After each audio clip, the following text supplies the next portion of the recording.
बिहार विधानसभा चुनाव 2025 का पहला पड़ाव पूरा हो चुका है। नामांकन प्रक्रिया खत्म होने के बाद अब पहले चरण की 121 सीटों पर मुकाबले की तस्वीर साफ हो गई है। इन सीटों पर अब कुल 1314 उम्मीदवार मैदान में हैं, जिनकी किस्मत का फैसला 6 नवंबर को मतदाता करेंगे। पहले चरण में 18 जिलों की 121 विधानसभा सीटों पर वोट डाले जाएंगे, जबकि दूसरे चरण की वोटिंग 11 नवंबर को होगी। सवाल है कि पहले चरण में किन सीटों पर मतदान होगा और क्या कहते हैं समीकरण। तो आज एक्सप्लेन बाय एबीपी लाइव में हम चर्चा इसी मुद्दे पर करेंगे। नमस्कार, मैं हूं आपके साथ आशीष सिंह आनंद।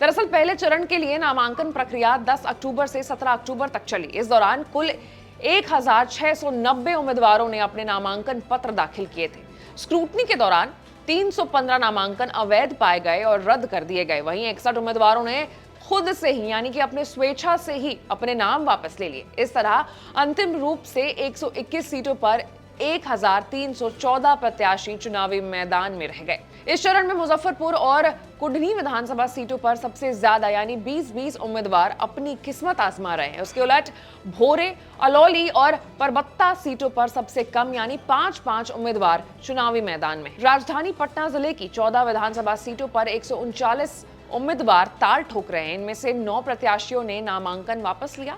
पटना जिले की पालीगंज सीट पर सबसे ज्यादा यानी कि 14 उम्मीदवार चुनावी रण में हैं। वहीं भागलपुर जिले की 7 सीटों के लिए 102 उम्मीदवारों ने पर्चा भरा है। भागलपुर की नाथनगर विधानसभा इस बार चर्चा में है, जहां 21 प्रत्याशी चुनाव लड़ रहे हैं। पहले चरण की 121 सीटों पर 2020 में हुए चुनाव के नतीजे बेहद दिलचस्प रहे थे। महागठबंधन ने 61 सीटें जबकि एनडीए ने 59 सीटें जीती थी।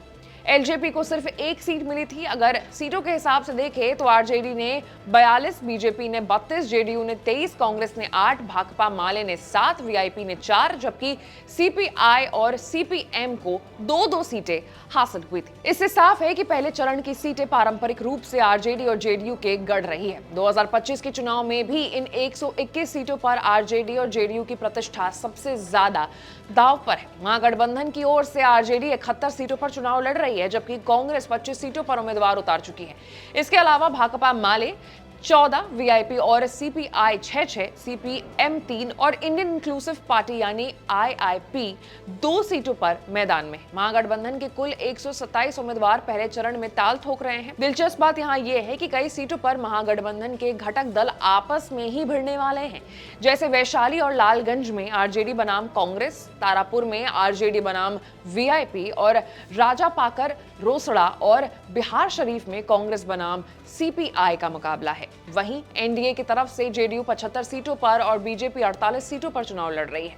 चिराग पासवान की एलजेपी रामविलास ने 14 सीटों पर उम्मीदवार उतारे। उपेंद्र कुशवाहा की आरएलएम 2 सीटों पर है, जबकि जीतन राम मांझी की हम पार्टी 1 सीट पर मैदान में उतरी है। पहले चरण की लगभग 3 दर्जन सीटों पर आरजेडी बनाम जेडीयू की सीधी लड़ाई देखने को मिलेगी। इसके अलावा 23 सीटों पर आरजेडी और बीजेपी आमने सामने है। कांग्रेस और बीजेपी के बीच 13 सीटों पर मुकाबला है, जबकि कांग्रेस बनाम जेडीयू की जंग 12 सीटों पर देखने को मिलेगी। चिराग पासवान की एलजेपी 11 सीटों पर आरजेडी से सीधी टक्कर लेती हुई नजर आएगी, लेकिन मड़ौरा सीट पर प्रत्याशी सीमा सिंह का नामांकन रद्द हो जाने के बाद अब 10 सीटों पर मुकाबला रह गया है। भाकपा माले 7 सीटों पर जेडीयू से और 5 सीटों पर और बीजेपी से भिड़ रही है। वीआईपी पार्टी 4 सीटों पर बीजेपी से और 2 सीटों पर जेडीयू से मुकाबला करेगी। वहीं आरएलएम के दोनों उम्मीदवारों की सीधी टक्कर आरजेडी से है। वहीं पहले चरण में बिहार की कई बड़ी राजनीतिक हस्तियों की प्रतिष्ठा भी दांव पर लगी। महागठबंधन की ओर से तेजस्वी यादव की सीट राघोपुर में पहले चरण में ही मतदान होना है, यानी कि 6 नवंबर को तेजस्वी की परीक्षा होगी। वहीं एनडीए के दोनों डिप्टी सीएम सम्राट चौधरी और विजय कुमार सिन्हा भी पहले चरण में मैदान में उतरेंगे। इसके अलावा जेडीयू प्रदेश अध्यक्ष उमेश कुशवाहा, मंत्री मंगल पांडे, विजय चौधरी, नितिन नवीन, श्रवण कुमार, जीवेश मिश्रा, संजय सरावगी और रत्नेश सदा जैसे कई दिग्गज की किस्मत भी पहले चरण में तय होनी है।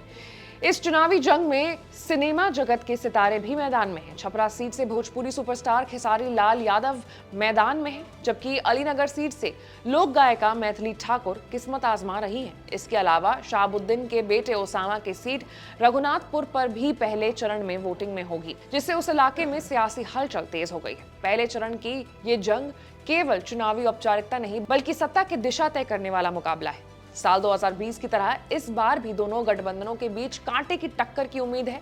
बिहार की जनता 6 नवंबर को ये तय करेगी कि अगली सरकार किसकी होगी। तेजस्वी का जनाधार मजबूत होगा या नीतीश का संगठनात्मक अनुभव फिर से कमाल दिखाएगा। इतना तय है कि पहले चरण का परिणाम ही बिहार की सत्ता के समीकरण को निर्णायक रूप से प्रभावित करेगा। आपकी क्या राय है, कमेंट्स में बताइएगा।